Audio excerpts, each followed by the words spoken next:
Police Brigadier General Andre Perez Dizon hinihikayat ang kasimplihan, profesionalismo at pagiging totoo sa serbisyo ang ating mga kadete sa Philippine National Police Academy. Pakikipagpulong sa mga institusyong makakatulong sa pagkakaroon ng dekalibre at dekalidad ng mga pagsasanay patuloy na pinagtutuon ng pansin ng ating Game Changer General. Samahan kami muli sa serbisyong uunahin ka dito lamang sa ika-8 linggo ng Weekline. Lunes, unang araw ng Setyembre, unang bumungad para sa ating Game Changer General ay ang kortesiko ng ating mga sundalo sa Philippine Air Force Officer Candidate School na pinangunahan ni Colonel Luis L. Yander ng Philippine Air Force, Commandant ng nasabing institusyon. Ito'y bahagi ng mga isinasagawang kolaborasyon sa iba't ibang institusyon para sa hangaring dekalidad at dekalibreng pagsasanay sa akademya. Sa araw ding ito panauhin ng ating Game Changer General, si Retired Police Major General Arnel B. Escobal, gayon din si Mr. Richard D. Estuesta, ang General Manager at the same time EdTech Director of DVTech Media Corporation sa tanggapan ng ating butihing direktor. Nagkaroon din ng demonstration of DVTech Provider for Cypher Learning Management System sa Heroes Hall sa loob ng akademya, kung saan ipinakita dito ang kakayahan ng teknolohiya pagdating sa komunikasyon sa mas pinadali at pinabilis na pag-aangkop ng mga sistema, paglikha ng mga software at kung ano-ano pa na makakatulong sa kaalaman ng ating mga future leaders. Nagtapos ang araw na ito para sa ating direktor sa pamamagitan ng pagbibigay oras pa rin sa kanyang mga administratibong gawain. Martes, ika-2 ng Setyembre ay ilang panauhin ang kanyang hinarap sa kanyang tanggapan, kabilang dito ang ilang kapatid mula sa Beta Sigma Fraternity, gayon din si Sister Lira Di Mayuga ng PNP Life Coach.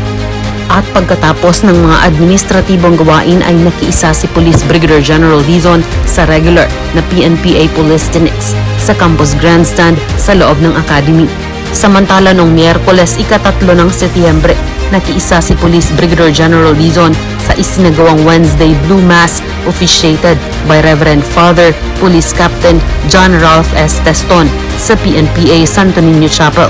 Pagkatapos ay hinarap ng ating Game Changer General ang courtesy visit ni Director 3 Ronald Alan D.J. Ricardo, ang kasalukuyang Regional Director ng PIDEA Calabarzon, kung saan kasama din nito si Director 3 na Ravi D. Dokyatan, ang Superintendent ng PIDEA Academy. Magkabilang bakod lamang ang PIDEA at ang PNPA Academies, kaya naman nagkakaroon ang mga ito ng mga kolaborasyon pagdating sa pagsasanay ng mga kadete. Sinundan naman ito ng pangunguna ng ating Game Changer General sa Staff Conference, kung saan katuwang niya si Police Brigadier General Warren Gaspar A. Tulito, ang PNPA Chief of Staff sa PNPA Conference Room. Nagpatuloy pa rin ang araw para sa ating Game Changer General sa pamamagitan ng ilang mga administratibong gawain. Ika-4 ng Setyembre taong kasalukuyan, Huwebes, pinangasiwaan ni Police Brigadier General Dizon ang ginanap na graduation ceremony of the graduates of Bachelor of Science in Public Safety, oath-taking, and assumption of duty of newly promoted non-uniformed personnel, pati na rin ang oath-taking and donning of ranks of newly appointed police lieutenants sa PNPA Heroes Hall, Camp General Mariano N. Castañeda, Silang, Cavite.